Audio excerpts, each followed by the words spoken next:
Uy, pinumpisahan ko sa Book of Joel. Ayo? Lord, salamat na naman kami sa gabi ito. Tulog kami, Lord, itong pag-aaral kami sa Bible survey. Lord, hihiling ko namin sa Holy Spirit mo na samahan kami sa aming pag-aaral.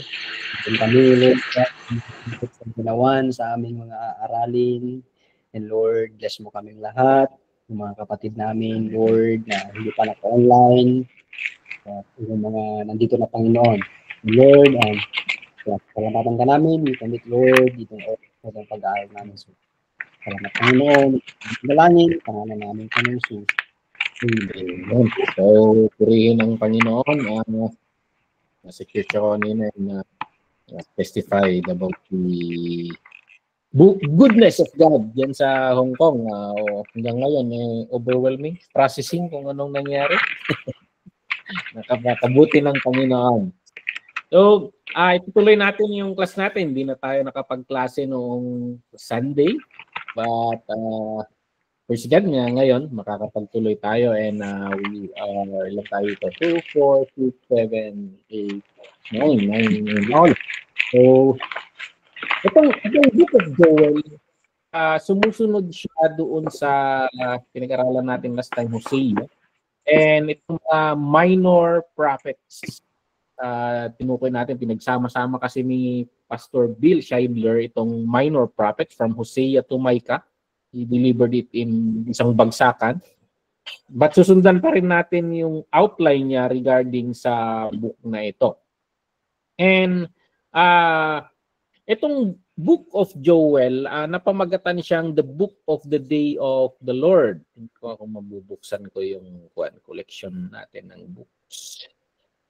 Tinatawag na the Book of the Day of the Lord dahil laging nababanggit itong Day of the Lord dito sa book na ito. Paulit-ulit na nabanggit itong Day of the Lord. Kaya I think that is a topic. Sabihin na natin, he was invited to a church anniversary and they gave him a theme na pinamagatang Day of the Lord. So Day of the Lord ang ni-research niya, nag-ni-research. What does it mean? So parang gano'n na he is expounding or parang binubuklat niya kung ano ang ibig sabihin nitong Day of the Lord. So ilang beses niyang binanggit ito. Doon sa chapter 1 verse 15, chapter 2 verse 1, chapter 2 verse 11, and chapter 2 verse 31 saka chapter 3 verse 14. So sa napakaikling aklat na ito, 1, 2, 3, 4, 5 beses niyang binanggit ito. So umiikot yung topic niya rito.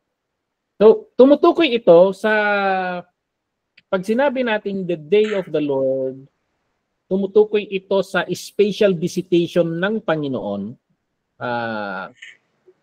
either a revival or a judgment. Sa atin, pag sinabi nating Day of the Lord, anong ibig sabihin, Pastor, pagkuhan? Pag narinig, uy, araw ng Panginoon ngayon. Anong ginagawa ba? Anong ibig? Linggo. Linggo ang ibig sabihin. Pag Hudyo ka or sa Batista ka, Sabado. So, for example, Pastora Joan, mga sa Batista yung mga yan eh. So, ayan. Ha? Okay, naka-add na inad na kita. So, nagpapa-add si Brother Wilfred. Hindi pa nagbubukas yung libro natin. Old Testament.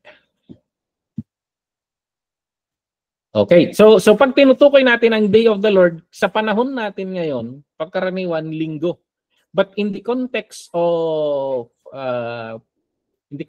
Joel, he is talking about this topic in a special visitation of the Lord na either way, paano pagbisita ng Panginoon sa iyo? Revival or judgment? So both ways yung tinutukoy ni Joel dito. Pag sabihin natin something wrong, sabi ko, A judgment is still a visitation of the Lord. So, pag you are seeking for the Lord, parang pag hinahanap po mga ways of God and He met you on that situation and He brought revival in your life, that would be a day of the Lord also. So, sa mindset ni Joel, ang pagbisita ng Panginoon either way. So ayan, kaya nung dumating ang mga calamity dito sa Pilipinas, Yolanda, in the context of Joel, that may be a day of the Lord, a visitation of the Lord, to remind His people, either way, remind them to, anong role ng mga Kristiyano? May atraso ba ang church? So, paano ka magre-react doon? Kung ganon. Magre-reflect ang church ngayon dyan. May kasalanan ba kami, Lord? Or is it a call? Kung parang kung nag-self-reflection ka, okay naman kami, Lord. Maybe it is a call of the Lord for you to stand in the gap. To pray for those affected. To pray for those, sabi ko nga pag dumating ang visitation ng Panginoon, minsan damay-damay . Kailangan naman na, may tinatawanan ako minsan sa Facebook na umuulan doon sa kabila. Parang dito lang umuulan, tapos dito walang ulan. Ibang barangay na dito. Ito, walang Panginoon. Minsan, dumadaan ang judgment ng Panginoon. Minsan, collectively, nadadamay ang mga walang kasalanan. So, kung mapapansin niyo sa Old Testament, napaka-strict nila. Akan, for example, he did something na direct violation sa instruction ng Panginoon. Ano pinalaman ng family niya?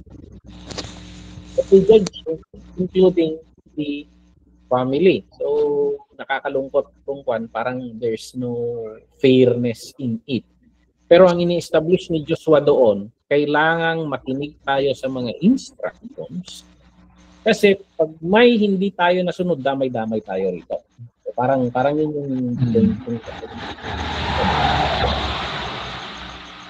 highlight na kailangang pagtuunan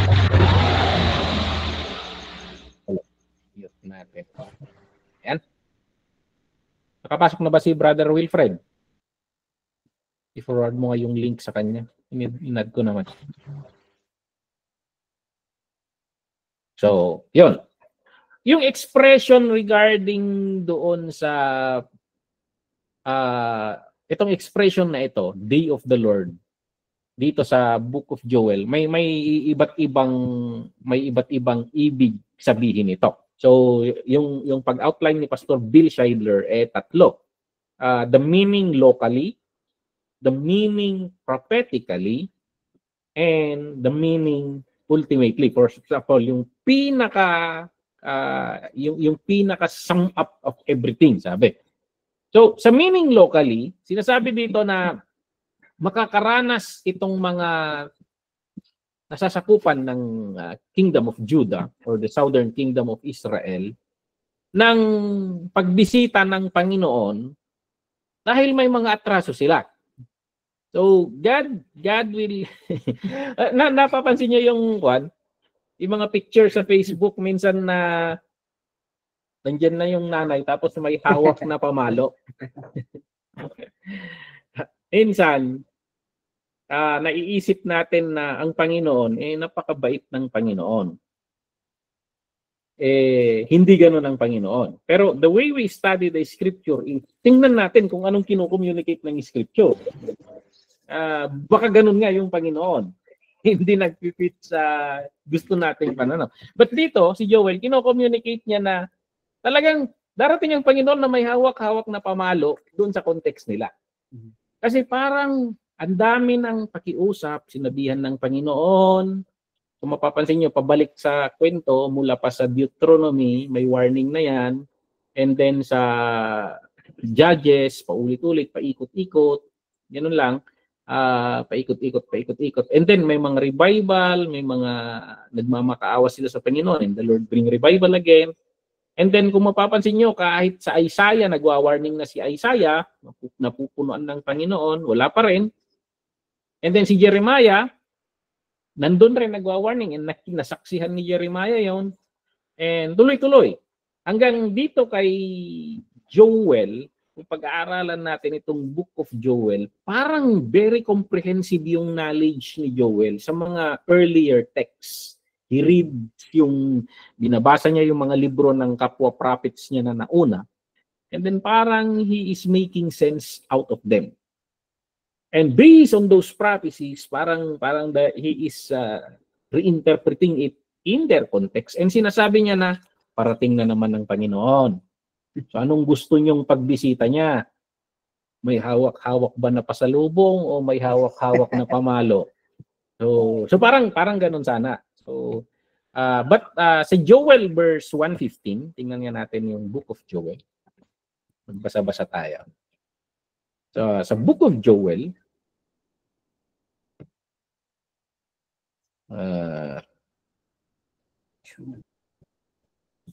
tingnan natin. Kon pala, if may mga and you don't want to speak out ito, you can send it sa messenger ko, and then anonymously we will discuss those things. So kung may mga question kayo, be free to send it sa messenger, and subukan nating pag-usapan. So ayan, sa Book of Joel, makikita natin, so sa Joel chapter 1 verse 15, anong sabi dito? Alas for that day. Ano yung alas? Asipay, para itiday tangal daw. NIV. Alas for that day. For the day of the Lord is near. Malapit na to, paparating na. It will come like destruction from the Almighty. Yun yung description ni Joel sa paparating na pagbisita. So, ang sinasabi niya, on that immediate context, dagigam ni tatang na baot, dagigam ng burarawit. Alam niyo yung burarawit, yung sanga-sanga ng kawayan. So, ayan. Chapter 1, verse 15, and then kahit sa chapter 2, sinasabi niya rin doon, verse 1, blow the trumpet in Zion, sound the alarm on my holy mountain, let all who live in the land tremble, for the day of the Lord is coming. Napapatawa ako dito minsan kasi we sing this song very positively. Blow the trumpet in the Zion, Zion, sound the alarm on my holy mountain. Parang ang ganda ng dating eh. But if you read the context, makigam na po Diyos tibaot. But they compose this, yung praise and worship natin na in a positive way. Pero okay lang naman. Kasi maybe, sabi ko nga, dalawang context ang pagbisita ng Panginoon.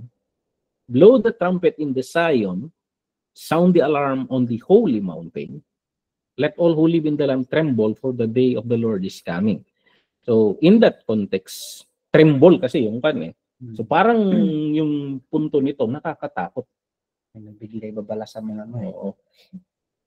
So in this context na paggamit nito, nakakatakot. Pero yung context na gumawa nung kanta na yon, eh he is saying it in a positive way.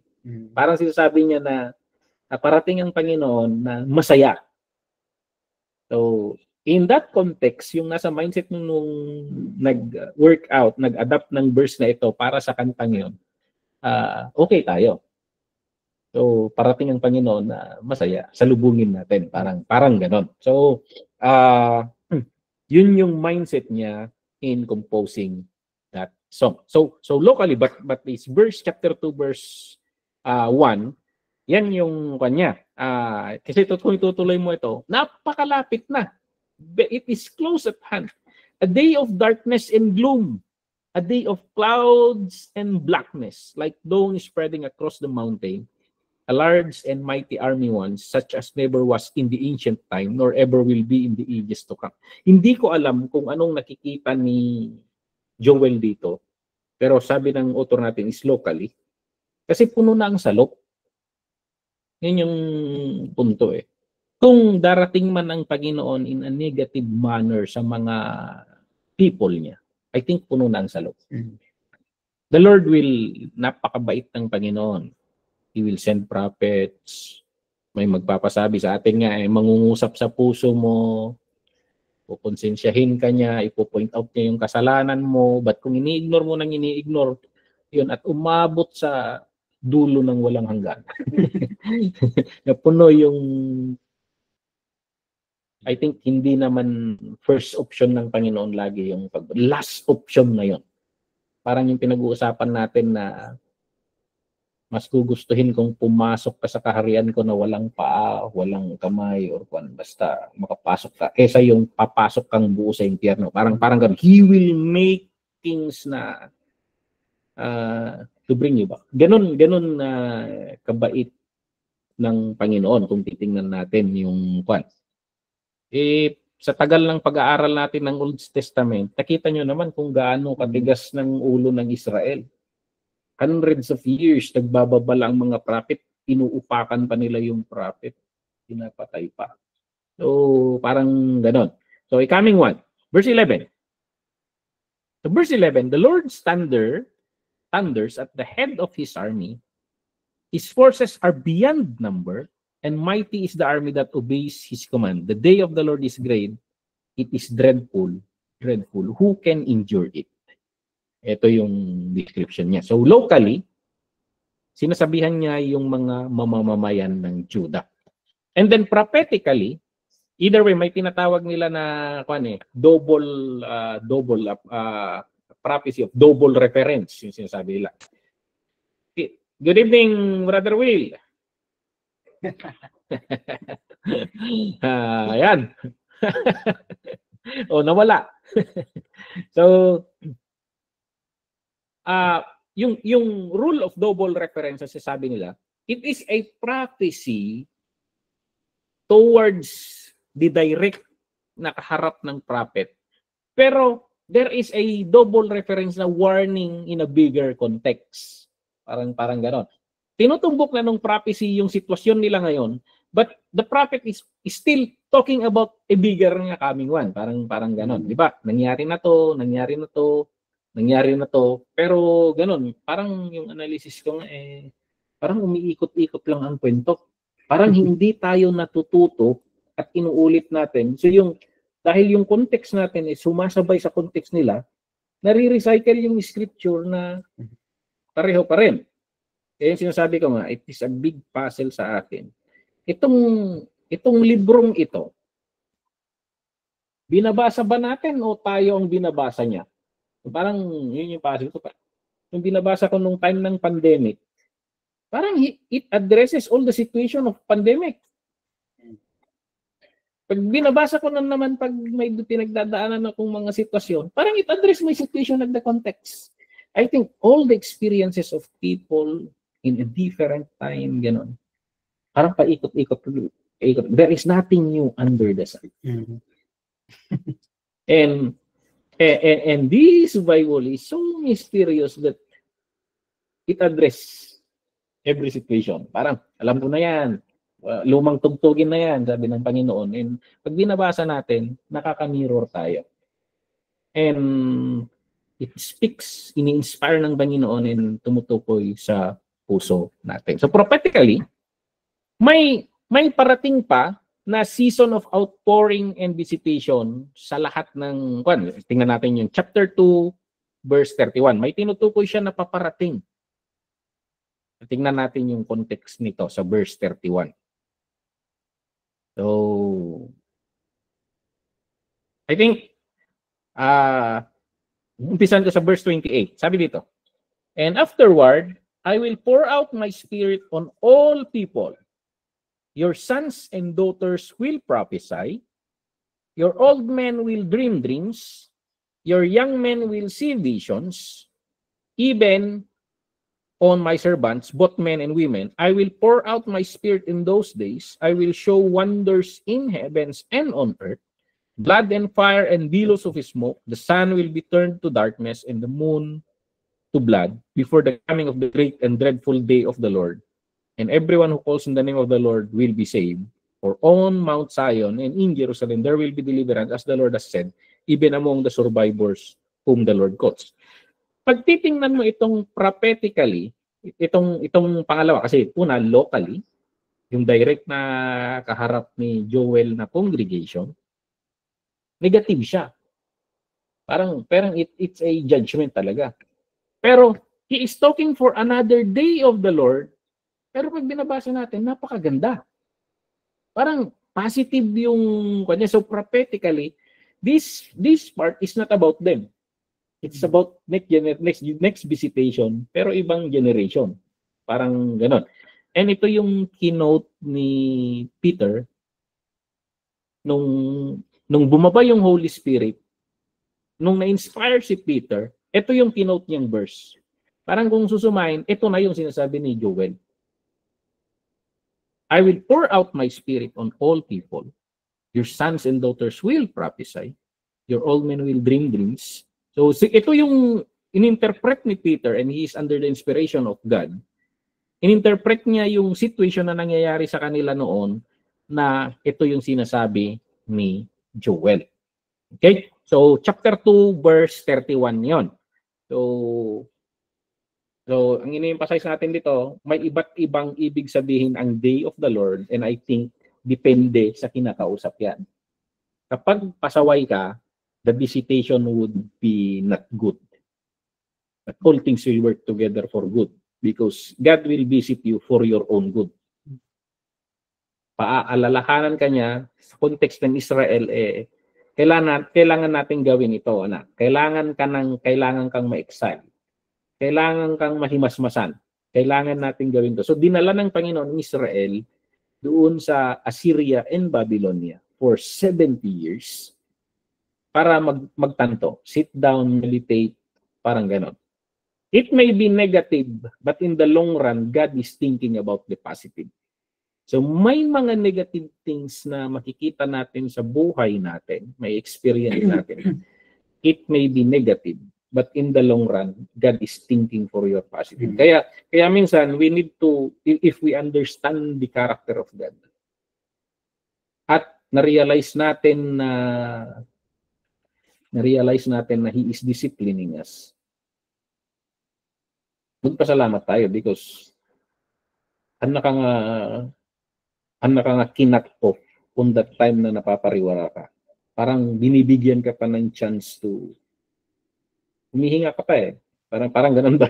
Parang opportunity for salvation. Oh, repentance. So, how many times? I think personally, paano kaya kung dumating ang Panginoon or hindi anak na inanusan ni Apo Diyos during my college days? And there are times na if I look back, ganun, I was given a gift bago ng graduation namin noon ng isang missionary. Nag-gift siya ng yung Nokia N70.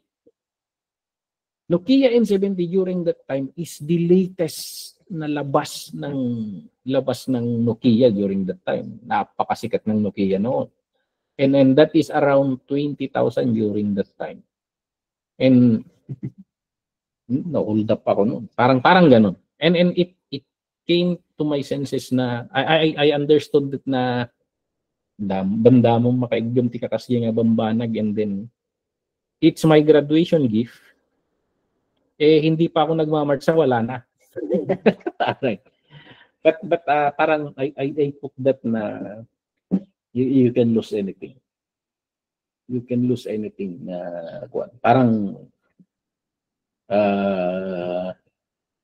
sabi nga, pumunta nga ako kay kapitan kasi yung kapitan doon sa barangay na tinitirhan namin doon sa Sampaloc, Sumanaw, datos ni kapitan nito. Ilocano kasi yung kapitan doon. Sige, halugugin natin buong dito. Pag mahuli natin, huwag na lang tayong umimik. Upakan mo ng upakan. Pasagin mo ang mukha. Parang, but thinking, I took that na dalagi palubos ni Apo Diyos na palubos ni Apo Diyos yung bambanag to reflect. to reflect na parang ganun yung buhay ko noon eh. But at dadagi yung bambanag nga may mga bagay-bagay na gagamitin ng Panginoon na sasabayan ng Holy Spirit to remind you na yun. So good example sa akin yun na it gives me parang nakuha yung attention ko, parang wala kang pakialam sa Diyos, parang gano'n. So but yan, negative when God comes and negative, we reflect. No excuse kasi ang Israel eh. No excuse ang Israel kasi the warning is so long. But prophetically, the Lord is telling of a visitation which is positive sa perspective. Kasi kung makikita natin, nung dumating ang Panginoong Jesucristo, this group of people, the new Israel, sabi mo, the born again, yung mga naunang batch ng Christians, sumunod kay Kristo, they obeyed the Lord. They talagang they aligned themselves with the Lord. And they were in one gathering and the Lord poured out His Spirit upon them. So, ito yung ininterpret ni Peter. But meron pang tatlong, kasi tatlo yung tinatarget ni John na He is talking about the immediate people before him. He is talking about a coming visitation of the Lord. But meron pa ulit isa. Na yung ultimately, yung pinakahuli na visitation. And we will look at chapter 3 verse 14. Tingnan natin yung chapter 3 verse 14. Okay? Sabi dito, multitudes in the valley of decision. For the day of the Lord is near in the valley of decision. The sun and moon will be darkened. Nabanggit niya rin kanina doon. Pero yung first part ng nabanggit sa chapter 2 positive. Pero ito yung last part niya. For the winepress is full. Sandali, basahin niya na lang natin ng multitudes in the valley of decision. For the day of the Lord is near in the valley of decision. The sun and moon will be darkened. The sun and the stars no longer shine. The Lord will roar from Zion and thunder from Jerusalem. The earth and the heavens will tremble, but the Lord will be a refuge for His people, a stronghold for the people of Israel. So he is talking about ang sabi ng maraming theologians dito, the ultimate na manifestation ng visitation ng Panginoon. Good for Israel, but bad for everyone. So, ayan. A season of visitation in the long run, and the second coming of the Christ, sabi nila dito, yung pagbabalik ng Panginoon. So ang Israel, inaabangan nila ito. Ito yung focus nila na pagbabalik na pagdating ng Panginoon eh. Akala nila hindi si Christ yung but ang bababa kasi na alam ng mga Israel yung coming Messiah. Pag sinabi nating Messiah, tagapagligtas. So sa trouble, isipin mo to, sa trouble ng Israel during the time of the Romans, na sinasakop sila, ano yung expectation nila ng darating na Messiah? Ang ibig sabihin ng Messiah, tagapagligtas. So magliligtas sa kanila sa sitwasyon nila. Yun yung inaasahan nilang darating na Messiah, pero dumating siyang bata. Dumating siya na hindi man lang ipinanganak sa loob ng kaharian. Ipinanganak sa pinakamababang sitwasyon. Kaya hindi nila matanggap na ganun si Jesus. So they are looking on this prophecy. But in the sa end na pagdating ni Jesus Christ, the Lord will, kasi pag-ambunan tilubong gawin ti Israel during that time eh. Ngayon nakakalaban pa eh. Kasi meron yung, imagine kung tong mga allies niya, America, turn their back on him or on her. So, during this time, napakalakas ng Israel kasi may mga allies yan. But this day of the Lord, wala, tatalikuran ng lahat eh. Tatalikuran ng lahat ng Israel. And then they will run to that mountain. They will call on the name of the Lord. And pagbababa si Jesus Christ, together with these thousands of saints, the church, after that 7 years in the sky, in heaven, bababa and defend Israel. So, yun. Kaya iiyak ang Israel because yung ni-reject nilang Messiah, makikita nila na yung bababang hari, may sugat yung kamay niya, may...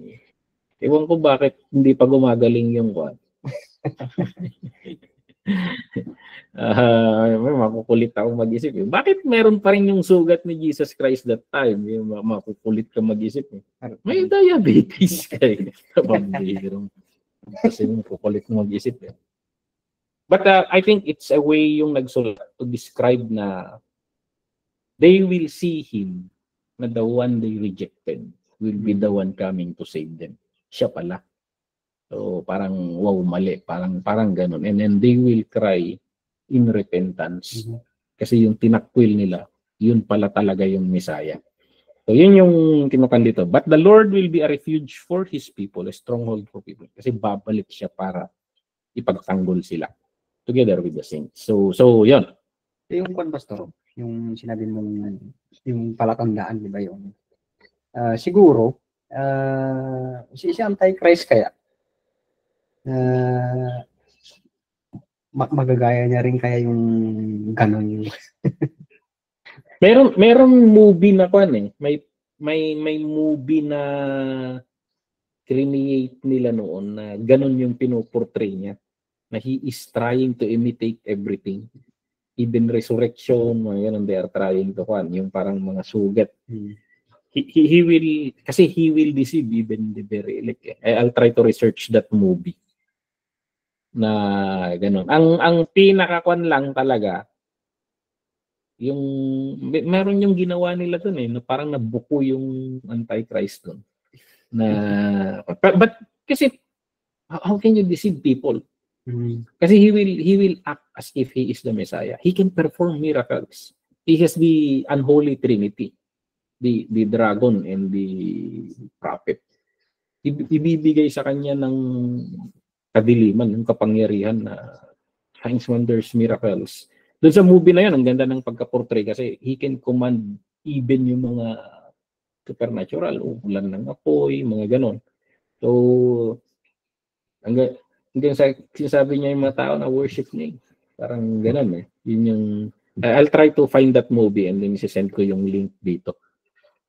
So, parang mawawumali ang Israel They will pledge allegiance to him. Pero sinasabi ng prophecy, after 3.5 years, sisirain niya mismo yung allegiance. Sisirain niya mismo yung kasunduan. Siya mismo ang uupak sa Israel. So parang ganun yung sinasabi ng movie na yun. But of course, napakaraming debate doon kasi some Christians are embracing the pre-tribulation. Meron yung mid-tribulation, meron yung post-tribulation. Pero so sa akin, I am more on the perspective of pre-tribulation. But mapag-aaralan nyo yan when you go for sa dispensation. Okay? So, may sinasabi si Joel na a day of the Lord, second coming of the Lord. So, ayan. Tingnan natin yung occasion of the book. Bakit sinulat ito? So, ayun, sabi nila, si Joel raw ay isa sa mga pinakaunang nagsusulat na propeta.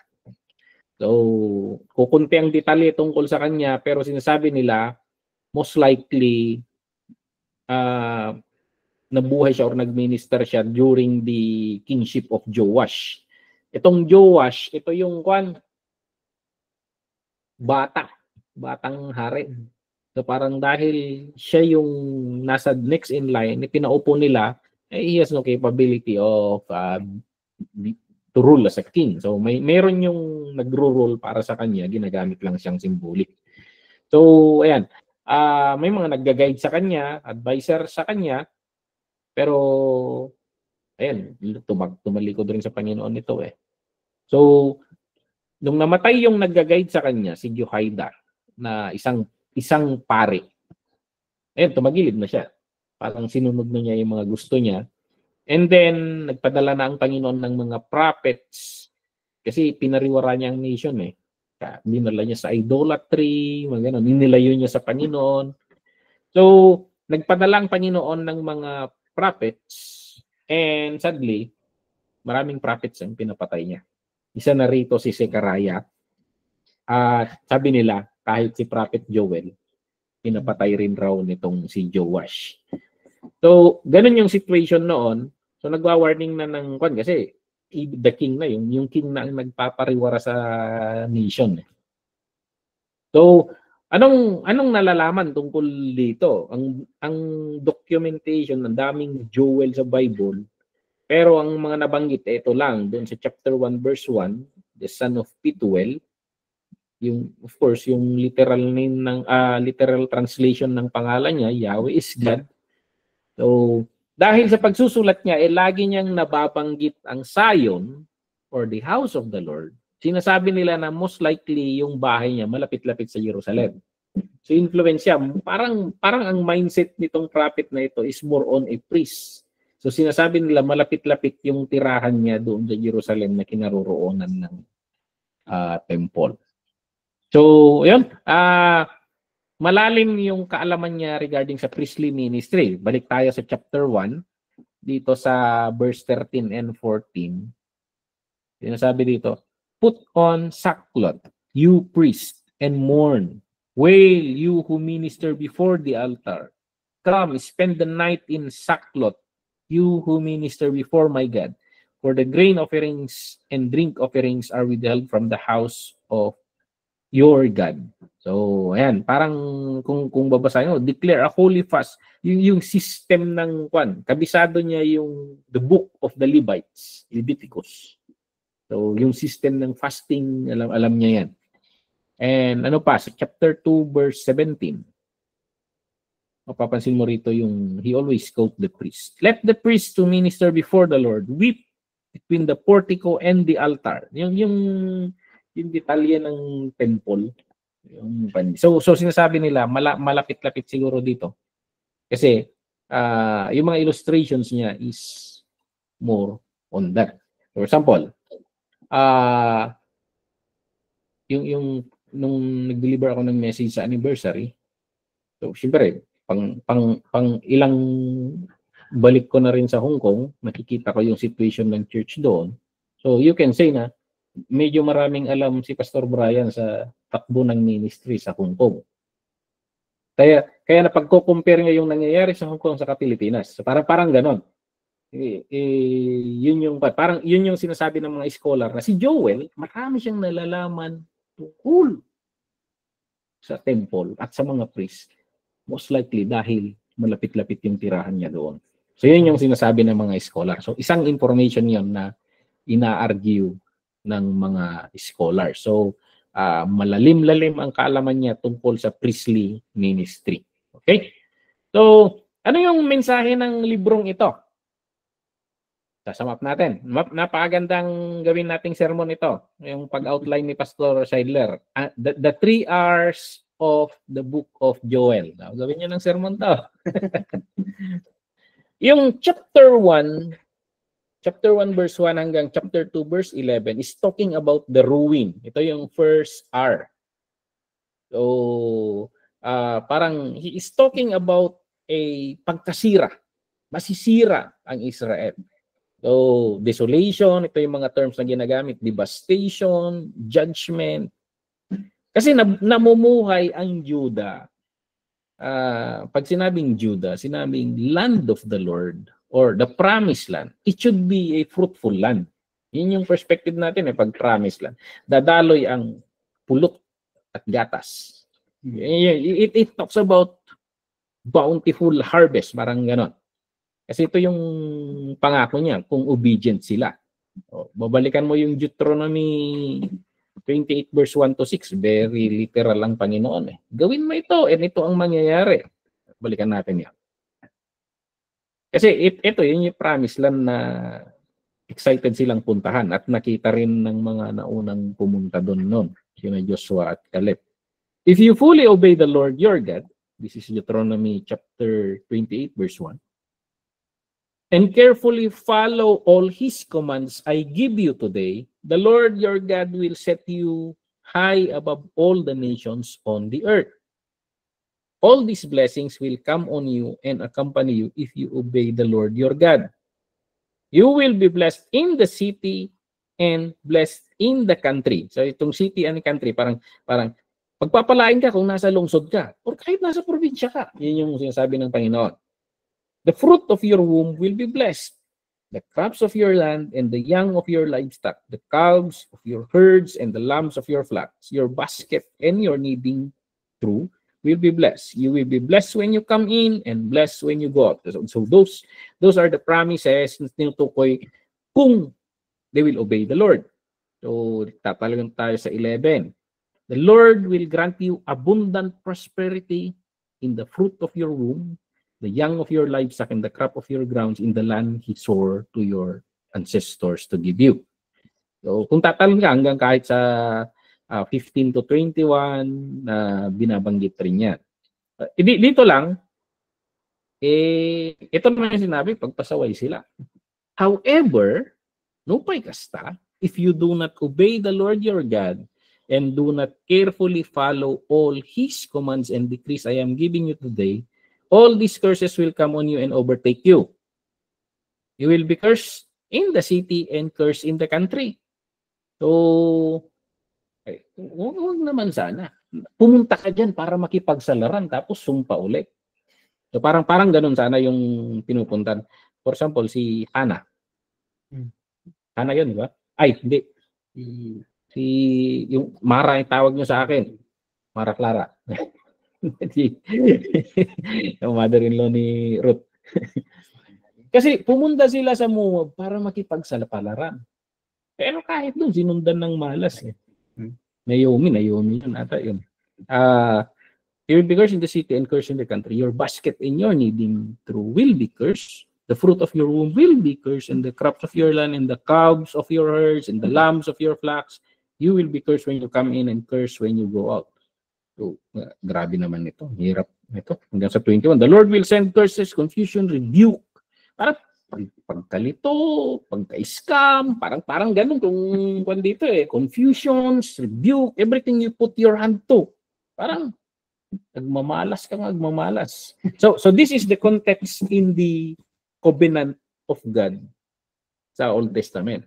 Very literal. Do this, this will happen. Do that, this will happen. Okay? So, ito yung agreement nila. Terms and conditions. Terms of condition ng covenant nila. The Lord will pluck you with the diseases until He destroyed you from the land yan. Grabe naman, nakakatakot basahin to. The Lord will strike you with disease, fever, inflammation, scorching heat, draw. The sky over your head will be bronze. Ibig sabihin, ang init. The ground beneath you, iron. Parang bibingka ka na dyan. Parang hinahabol ka ng kamalasan. The Lord will turn the rain of your country into dust and powder. It will come down from the skies until you are destroyed. So may i-open ko lang kung baka may nagme-message sa inyo. Wala naman. Okay. The Lord will cause you to be defeated before you. Magmamalas kayo, mangabak kayo. You will come at them from direction but flee from them in 7. So di kon pa rito yung uulamin nila yung mga anak nila. Grabe. Be very detailed. Basahin niyo itong chapter 12. Okay? But dahil pasaway yung mga mamamayan ng Panginoon, yung mga kinakontrata ng Panginoon dito sa dito yung tulagan. So, ayan. And itong sinasabi ni Joel, may experience na nila. Punta tayo sa Joel. May introduction na Hindi naman isang bagsakan ng Panginoon. Pwede ka namang mag-about face. So sa Joel 1 verse 4, makikita mo dito, what the locust swarm has left, the great locusts have eaten, what the great locusts have eaten, the young locusts have eaten, and what the young locusts have left, the other locusts have eaten. Parang ang tagal ng process Parang sunod-sunod yung dumarating na sumpa. Ewan ko kung paano nagre-react yung mga tao. Sa verse 8, kung pupunta tayo sa verse 8, more like a virgin in a sackcloth, grieving for the betrothed of her youth. Parang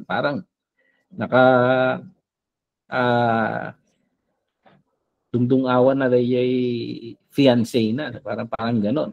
Grain offerings and drink offerings are cut off from the house of the Lord. The priests are mourning, those who minister before the Lord. The fields are ruined. Dinidescribe ni Joel dito yung nangyayari sa sitwasyon niya noon. Nangyayari na eh. So, yun.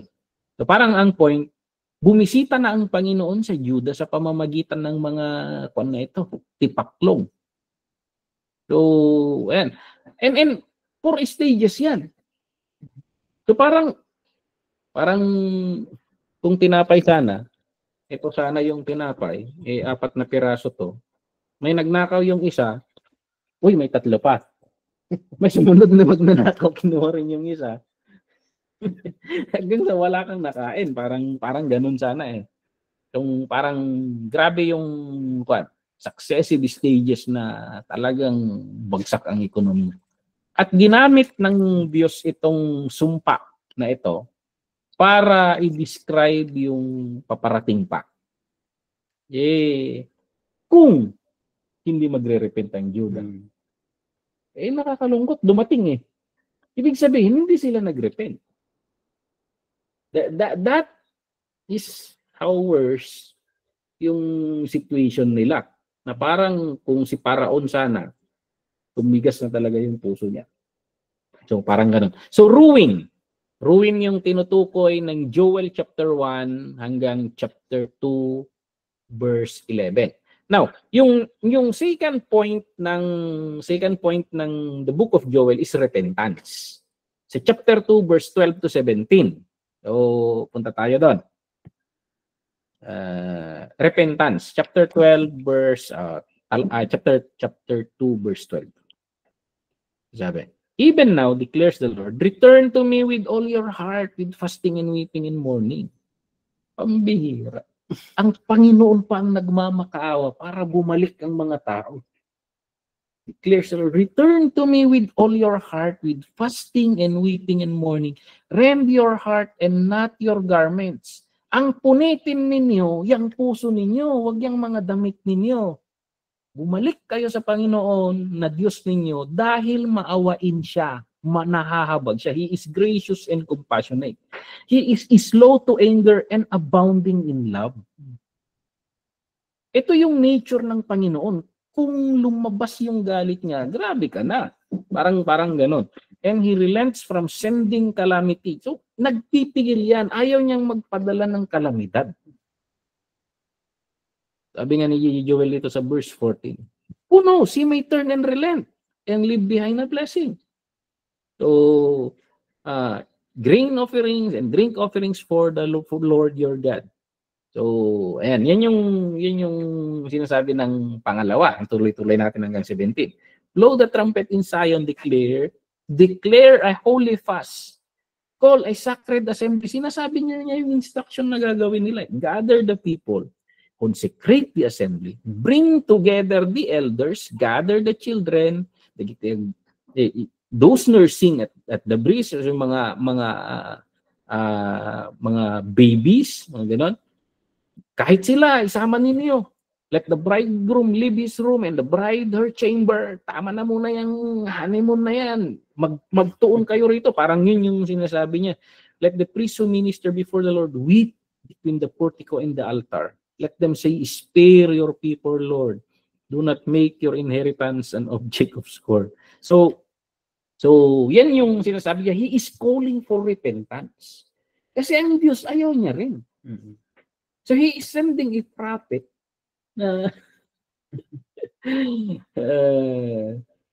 buti na lang. I praise the Lord na I got the point of the Lord during my dark days. So baka pag tuloy-tuloy ako, baka hindi lang mga ari-arian ang nawala, baka pati buhay ko na rin. Nasa fraternities na rin ako eh. May mga gang wars na rin eh. parang ganun yung buhay na nun eh. But praise the Lord na in the midst of those, He made me realize that ewan anong nangyari sa Israel. This message, pinatay pa siya. Joel was killed because of this message. So, nakakalungkot sa Israel, parang wala na talaga. Dahil hindi nila pinakinggan yung mga propeta, ipapadala ko na nga lang yung anak ko, baka ganun yung kwento ni Jesus, di ba?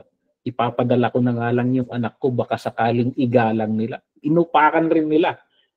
Imagine yung outburst ng Panginoon. And then He gives another dispensation, dispensation of grace, the day of grace, or the period of grace, the church age. Kung wala pa rin, and sa church age kasi is buong mundo na yung binibigyan ng Panginoon ng grace. So minsan pag you stand on the side of God, try to put yourself in the shoes of God. Parang anong gagawin ko sa mga anak kong to? Parang ganun. Parang pinakita na nga magsakripisyo sa harap-harapan, tapos tinanggihan pa ulit si Jesus Christ. So nakakalungkot. So yan, God, ayan, alam ni Joel na kung magpapakumbaba lang yung mamamayan ng Diyos, ang Israel, mananalangin sila. Di ba may verse tayo dito sa Chronicles? Yung kinanta ninyo ni Brother Fred. Sampulan nyo nga. Patalas tayo.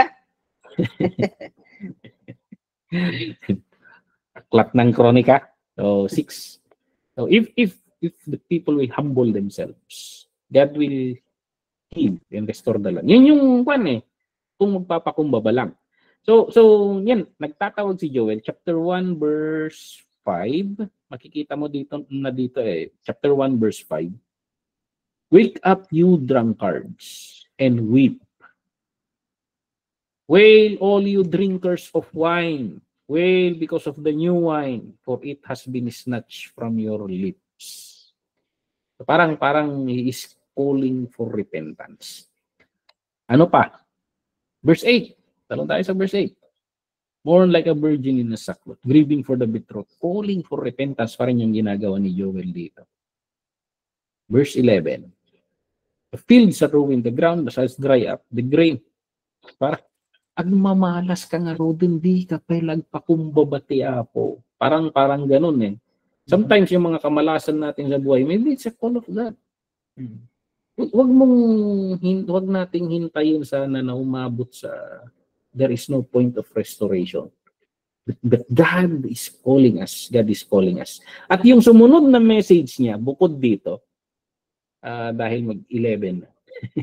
Yung sumunod na message niya is the third R. Okay? Ano yung una? Yung una is ruin. Yung pangalawa is repentance. At yung pangatlo, sa chapter 2, verse 18 hanggang chapter 3, verse 21, it is a message of revival. Now, sa bahaging ito ng aklat ng Joel, chapter 2, verse 18 hanggang 3, verse 21, may ibinigay dito na pangako ng deliverance. It's a promise that God will rescue them. It's a visitation and restoration upon a repentant people. So pag nagre-repent tayo, natutuwa ang Panginoon. Ayaw niyang mamalo. So yan yung message na nakikita natin dito. God's restoration. Ito yung mga kasama sa restoration. So tingnan natin yung sa chapter 2 verse 19. So ayan. The Lord replied to them, I am sending you grain, new wine, and olive oil. Ito yung mga main products kasi ng Israel. Pag maganda ito, maganda ang ekonomiya nila. Okay? So, enough to satisfy you fully, never again will I make you an object of scorn to the nations. Minsan, iniinsulto tayo mga Kristiyano ng mga kapitbahay natin, mga kon natin, hallelujah yan, mamalas kay Tupay, parang ganun. Parang sinasabi ng Panginoon, hindi ka na magiging object of scorn. People will look at you as an object of blessing. So yan. Sa verse 20, I will drive the northern horde far from you, pushing it into a parched and barren land. Its eastern ranks will drown in the Dead Sea, and its western rank in the Mediterranean Sea. And its stench will go up, its smell will rise. Surely he has done great things. Ito yung mga kalaban nila kasi na nakapwesto sa paligid nila during this time, na nag-aambang na atake sa kanila. Parang ang sinasabi ng Panginoon dito, you will have victory over your enemies. May mga kalaban ba kayo? Ipapamukha ng Panginoon sa kanila na you are blessed. Yun yung sinasabi dito. Fruitfulness, chapter 2, verse 21 to 22. Do not be afraid, land of Judah. Be glad and rejoice. Surely the Lord has done great things. Do not be afraid, you wild animals, for the pastures in the wilderness are becoming green. The trees are bearing their fruit, and the fig tree and the vine yield their riches. Ito yung well. And then, pag itutuloy natin sa verse 23, be glad, people of Zion. Rejoice in the Lord your God, for He has given you the autumn rains because He is faithful. Itong autumn rains na sinasabi nila, pag hindi dumating yan, tapos ang ekonomiya mo sa buong taon. Because it is an agriculture country. Sumasalalay sila sa products nila na, yun yung binasa ko kanina, yung products nila na grapes, olive, ayan, kaya wine, grain, new wine kasi grapes, bagong gawa, and then olive. Sa study nila, ang Israel noon ang nagsusupply ng mga wines for kings. Kasi sabi nila, ito yung may pinaka matatamis daw yung nila, iba yung flavor ng grapes nila. So it's a drink for kings. Yun yung customer niya. Ayan.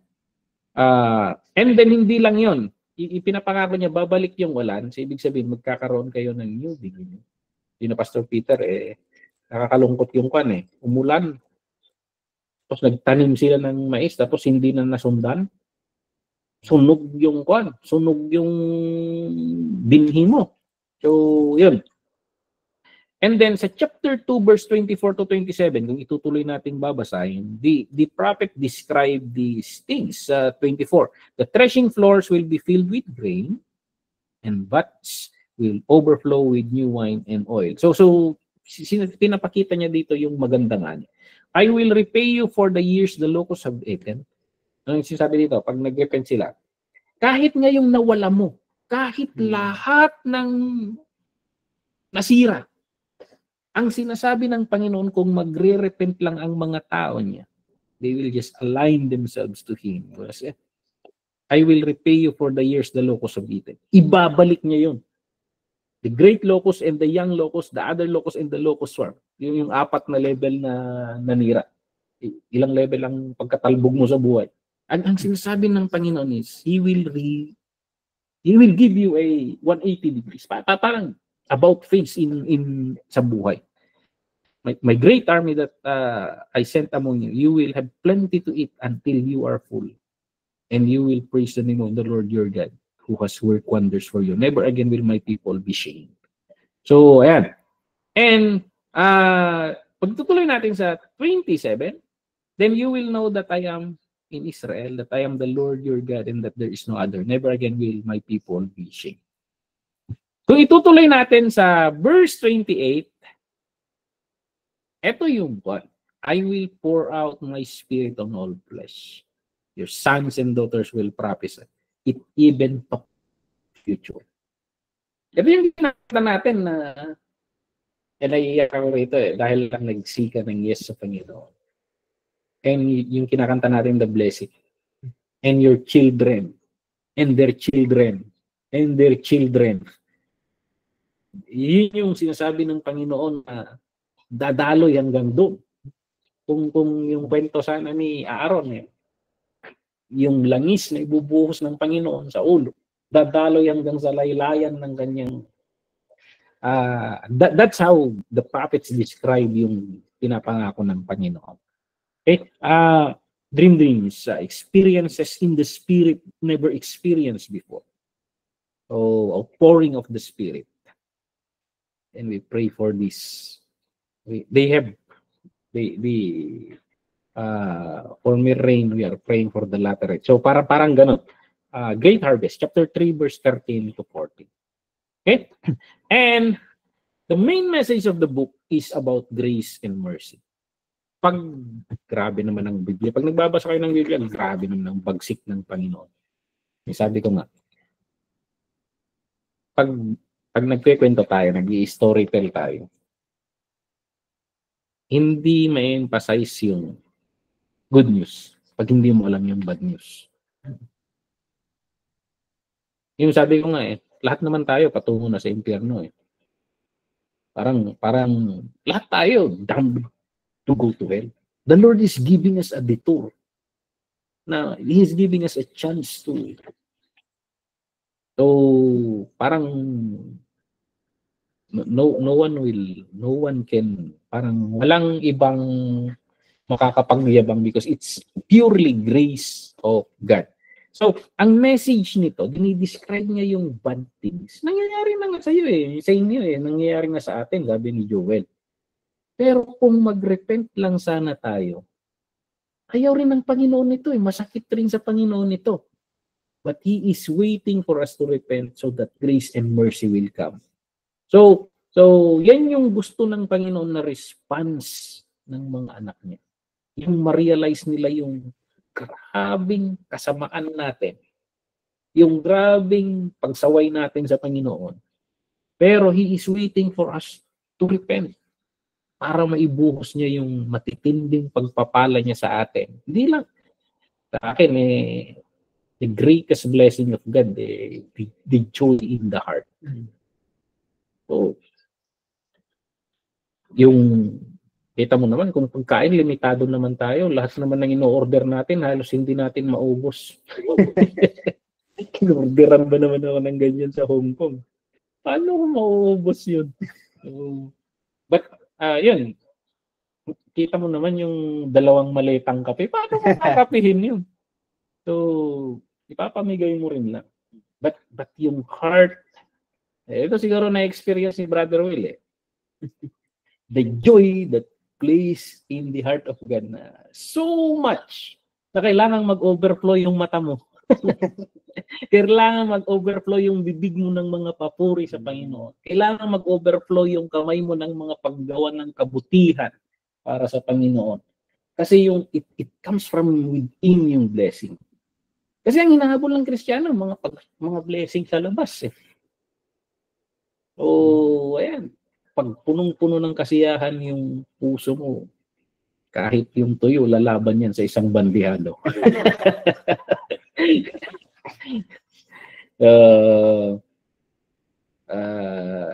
May experience ka ba, Pastor Dennis, regarding overflowing? About the experience overflowing. Coffee overload?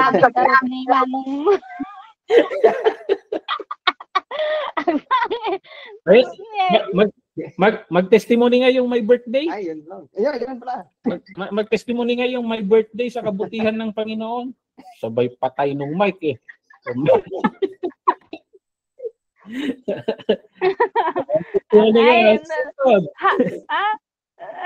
Kuya Will na lang siya yung iyak na iyak. Diyan hindi na mo umiyak na naman. Brother Will daw. Mag-testimony ka nga sa akin. Yung galak ng Diyos sa akin. Sa linggo na lang ako mahaba-haba.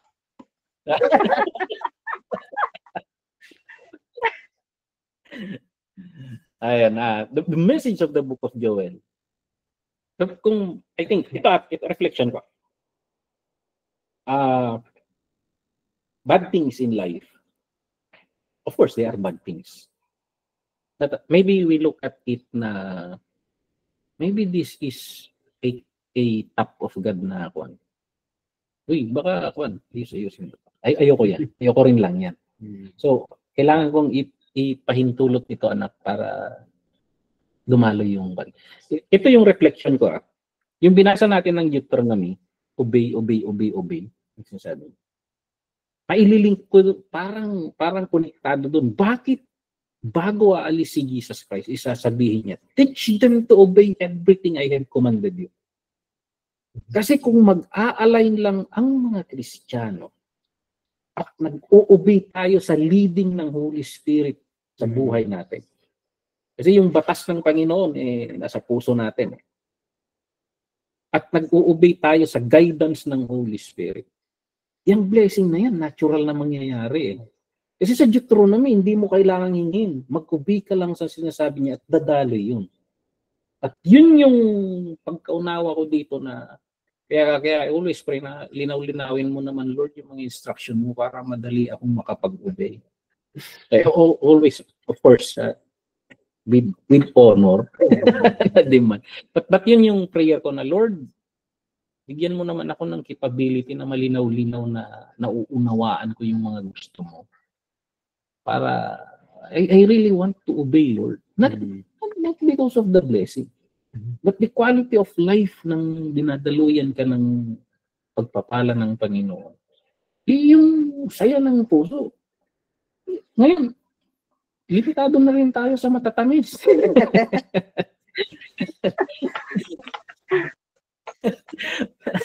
Limitado na rin tayo sa mga masasarap na pagkain. Pero the quality of life,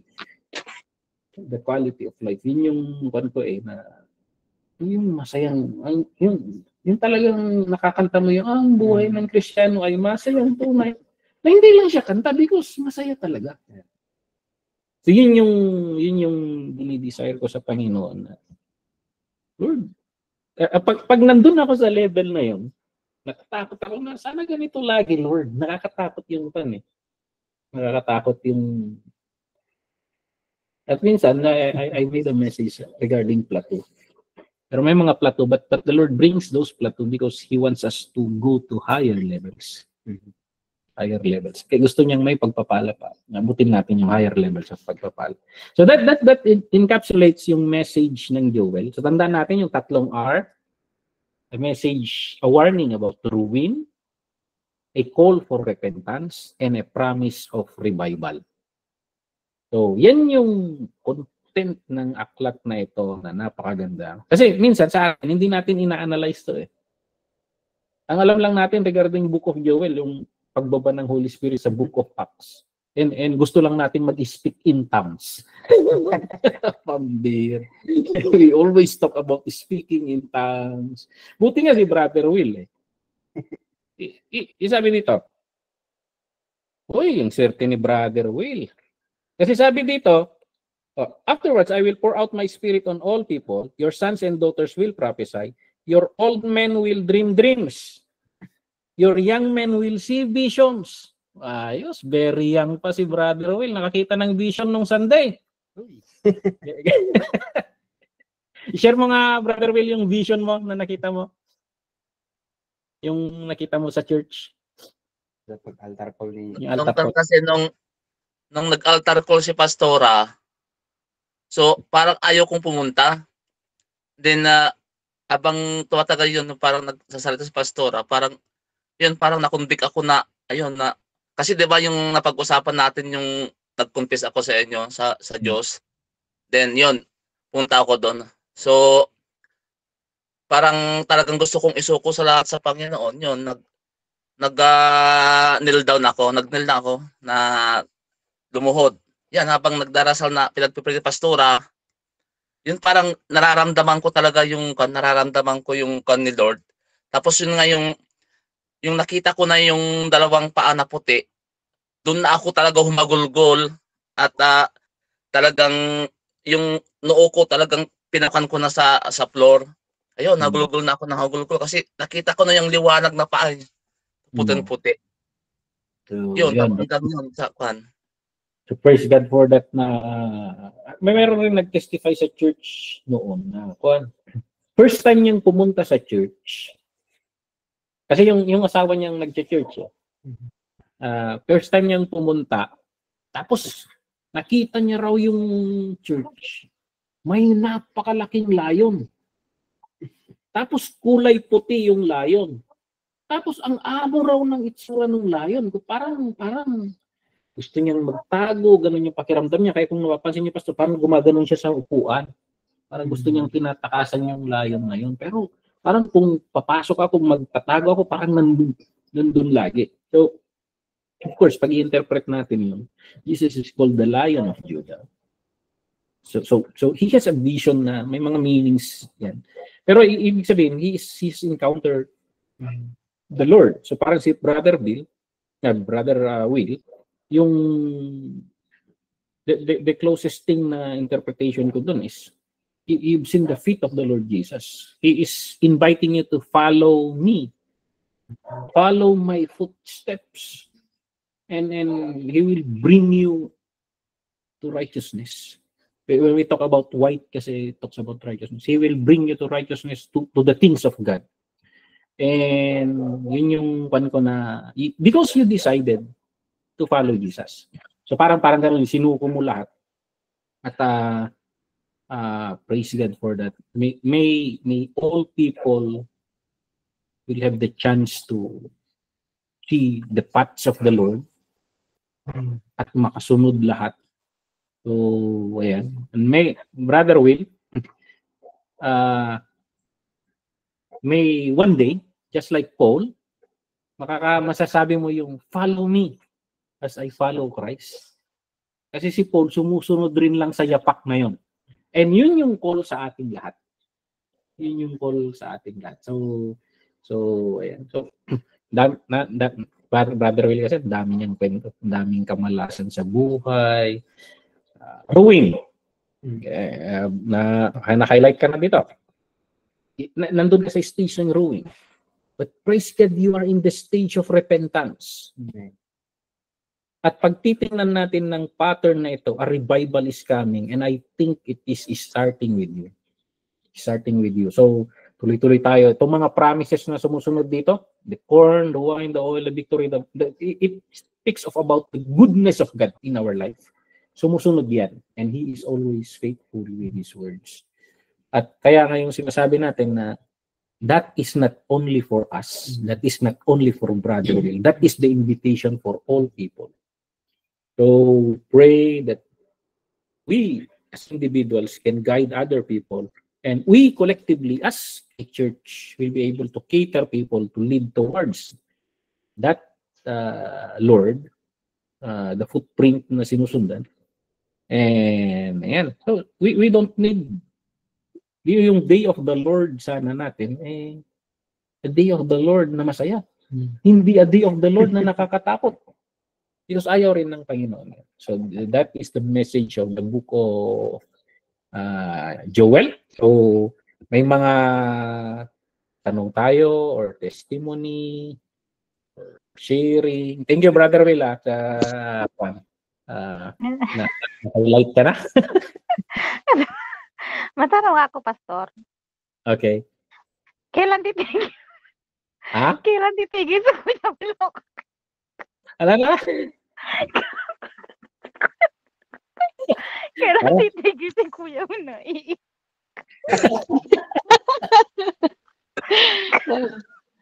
So, kailan titigil Kuya Will na iiyak? So, ang problema Biro dyan. biro lang. Rodeline, ikaw din laging umiiyak. Katatawa. Kaya nga, bakit tayong laging iyakin? Ay, katatawa yun. Pero nung bata ko, puzzle yan eh. Parang may pananaw rin ako na hindi ko naiintindihan no. Nasa loob ng simbahan, bakit sila nag-iiyakan? Pero pag tinitingnan mo naman, nakangiti naman. Paano yun? Okay, I believe na pag umiiyak ka, Brother Will, masaya ka kasi. Iba yung umiiyak na kon desperado. Pero yun yung during those times of revival sa church nung bata ko, yun yung na-observe ko sa church. They are crying, but pagkatapos sila mag-testimony sila na, praise the Lord, parang ang saya ng buhay, ang gaan ng buhay, yun naman yung sinasabi nila lahat. So, yun siguro yung sinasabi natin in the tears of joy. And the Lord has given you a new heart, a new beginning, and you cannot just, hindi mo ma-contain yung kasayahan. Amen. Sinasabi ko rin. Kasi ang alam natin, ang mga iyakin mga babae. Alam niyo ba na if study psychology, the emotion of men is weaker than women? Oh? Yun yung kwan nila na pag si Brother Will, buti, pinapakita niya yung kanya. Sorry, wala. Pastor is raising a hand. Alam nyo, meron akong nabasa na when a man cry, kasi seldom nga, hindi natin masyadong nakikita ng lalaki umiiyak. It is something precious to them. Yung pag talagang naiyak sila, halimbawa, yung mga OFW na mga lalaki, umiyak, nagte-testify para sa mga pagmamahal sa mga anak nila. There is something na talagang they treasure their family. Yung they give importance to them. Ganon. So, ano pala daw, ang mga lalaki, hindi basta-basta kasi umiiyak. Kaya kapag umiiyak yan, something good or something is... Totoo ba yan? Totoo yan, Pastor. Akala ko Oo daw. Kapag akala ko- ang mga lalaki daw, kapag mga babae naiiyak yan kahit na desperada, o palang wala lang. Kasi common yan. Akala ko pagtatanggol mo ang mga babae, Pastora. Akala ko ikaw. Hi, Pero Pastora, pag ano daw, halimbawa, Yo- pag oh. desperada Alam niyo ba, at iyak ano? yung lalaki, mahal na mahal niya yun. Nung- Ang talagi pag umiyak daw, lalong lumalakas. nung merong minsan na umiyak yung asawa ko kasi nga hihiwala Naman, mapaiyak mo? nag-confess na na nambababae. Tapos iyak-iyak siya. Tapos nung pinatawad ko, nambabae ulit. Parang hindi naman yun. Nung Pastora, akala ko pagtatanggol ng babae. Sakit ng loob mo. Hindi. Teka, Raj. May exception to the rule. Sige, yan mo ang bandera ng mga babae.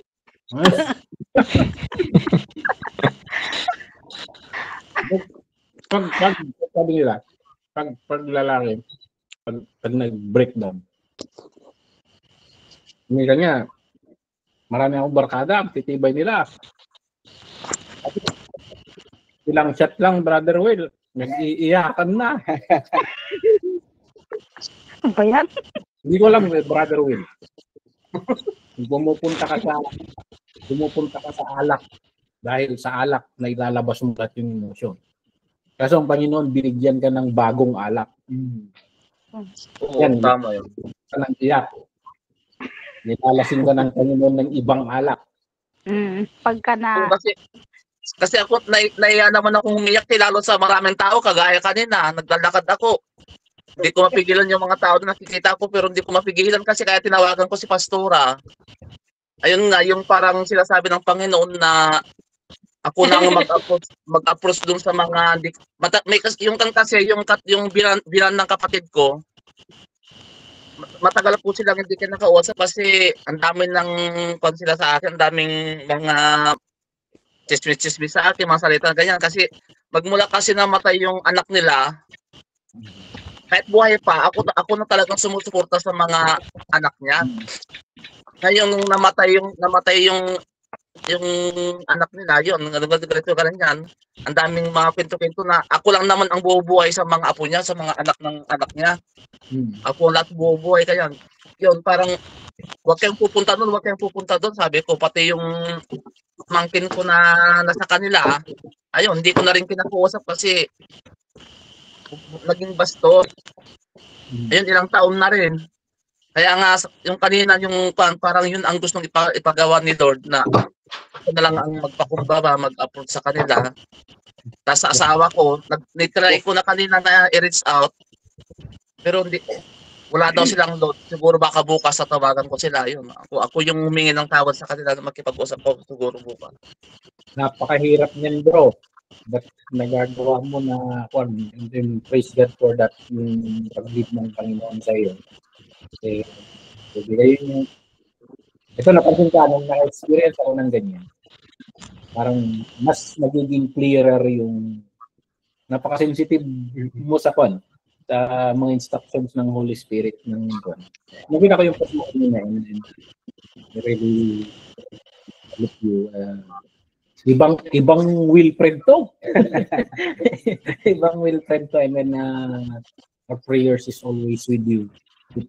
Sundan mo lang ng sundan yung yapak niya yung instructions. So, ayun. Magiging pastor ka rin. Brother naman na lang.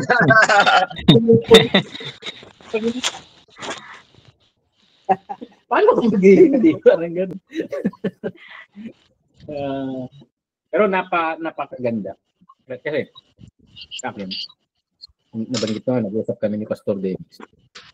Sanay lang ako na tinatawag na pastor eh. Kasi sa akin, I'm just telling the stories of the goodness of God. Eh, sa church kasi may mga title na pastor. Hindi, nagkikwento lang naman ako eh. Parang ganun. Ba't nasa akin mo? So, hindi naman sa akin. May sumusunod. May nakikinig. Eh, sige na doon. Basta ako lang, masaya ako natin. Napakabuti kasi ng Diyos na ito. Sa akin personally. And I cannot help but tell about His goodness. So, yun yung yun yung kanto. So, Remela.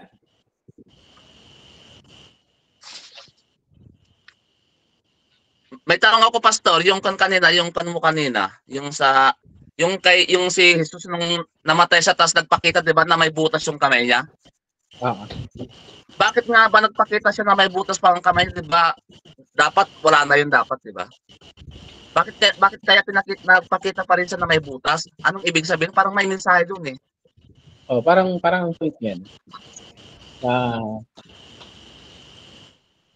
Ginawa ko to. Parang gano'n. This is a mark of my love for you. Parang gano'n. Para sa ito. Parang gano'n. It is the love. Di ba si Thomas?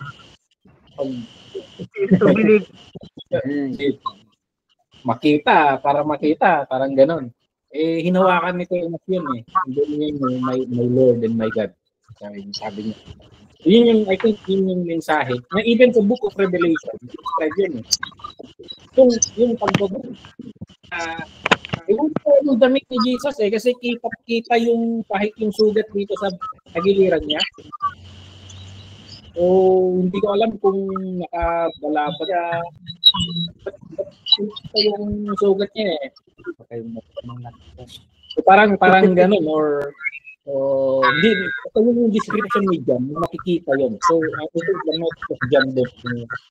Kita na hindi nila may deny na yung Jesus na nireject nila, pinako nila sa cross, yun yung Messiah nagliligtas sa kanila. So, yun yung mensahe na kita ko na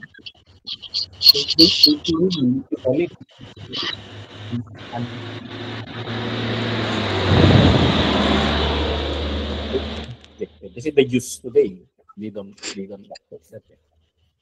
Ayun. Sorry, Mela, raising your hand.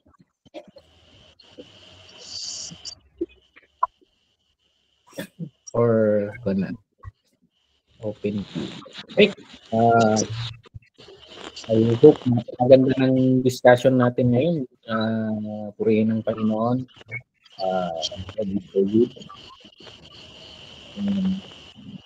We keep on telling not just his story, the story of God about His goodness, our story regarding the goodness of God in our life.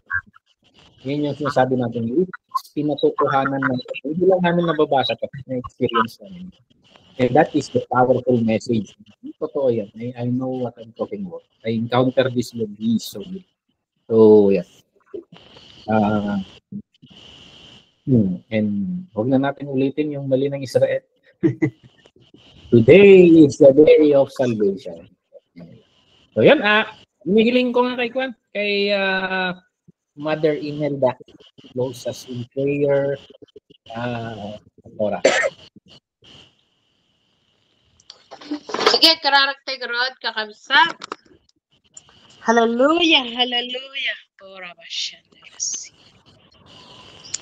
Oh, hallelujah. Thank you, Lord. Apo agyaman kami, iti daytoy nga rapiing nalpas, manti adal.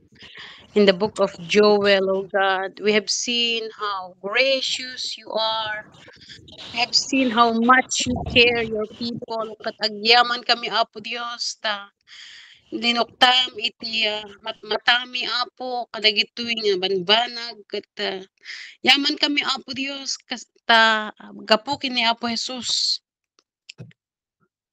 The favor, O God, is upon your people. Ito iti Apo Dios, iti maranaranasan mi Apo tata. Agyaman kami Apo Dios because you always oftentimes give us another chance. Nga saan Apo Dios nga kasla iti Old Testament, Father, that yes, you operate in the grace, Father. But Lord, it's in that area where makita mi Apo Dios nga you are so gracious in these times, Father God, because of your Son, Jesus Christ. Thank you, Lord, nga impakita mo repay, idi umuna, Apo Dios. Iti asim, Apo, nagtignay. Lord, thank you kadagito nga adal, babayan ti Espiritu Santo, lino katampay, ti panakaawat mi, Apo, iti kadagito nga adal, Apo Dios. In the book of Joel, and there was really indeed God who is so loving and gracious, oh Father God. Padagyaman kami Apo, iti dating rabii, patuloy kang trabaho Apo Dios, baban ka na ito nga sasaom, orepay Apo, kadagito nga manursuro Apo da Pastor Brian, Pastor Dennis. Lord, thank you for their lives. Continue, O God, to protect and empower them, O God. Kat usarimpay usuda Apo, iti ad-adupay Apo Dios nga tawon Apo. Agyaman kami Apo, iti dating rabii, adaman pa dagiti kasapulan mi emotionally, spiritually, oh God. Thank you, Lord, that through this lesson we see ourselves, oh God. We see how you care. We see how gracious you are. You see how you're going to restore us, how you accepted our repentance, how you have fixed our lives, oh God. Kasta ka Apo Dios kada kami. Agyaman kami Apo Dios, iti banang isimsimpam, iti biyag mi, o God. Agyaman kami urapay, iti kadagiti kakabsat Apo, nga kadwa nga gadadal. Thank you Lord, kadagiti nga oras Apo, saan nga nasayang Apo, dagiti nga oras nga kami na-spend o God. Amo mi Apo Dios nga dagiti dagiti nga oras ket na napatagking ka Apo. Urepay iti panagina nami, Lord. Thank you. Nga itdem Apo kadi iti pigsa. Tapno dun bumangon kami ket if it's your will, O God, nga makita mi paano bigat. Ket mapigsa kami nga dayaw ken nagserbi man ka in one way or another.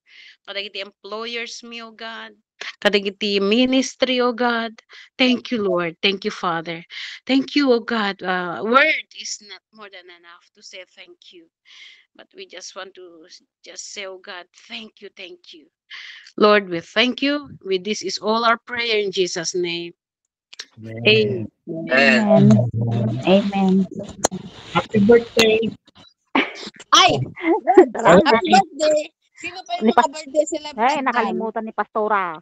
Ay, hindi ko nakalimutan. Hindi. Kalimutan mo. Babatiin now. Happy birthday! I love you. I love you. Happy birthday, Rodeline. Saya sa linggo yan. Salamat. Hindi sa ano kami, sa third Sunday kami. Hindi ka naman. Hindi mo ako binati dun sa Pastora. Uy, Nakatulog na po niyan. ay natulog ako mag-hapon. 2 hours lang naman yung na jet lag ka. Na, 2 hours lang naman yung alam night mo, hindi yun. ako masyadong mag-post today dahil natulog talaga ako. Halat ko hindi ako, alam mo, hindi ako natutulog. Post ako ng post. Kaya hindi ko mamimiss ang pagbabati. Kaya mamaya, tingnan mo yung post ko. May 20 minutes na pastora para batiin mo siya ngayon. Oo, meron pang 10 minutes. Batiin mo na ako. I love you. I love you. Oo, mahalaga sa akin yung bati, pastora. Tawagan. Oo, tama. Ako din. Bye-bye. Good night. Good Good night. God bless. At kape tayo, pa, maturog kayo? Okay, ingat. God bless. Damay kami. Well, maturog kami. Bye-bye. Ay. God bless. Good night.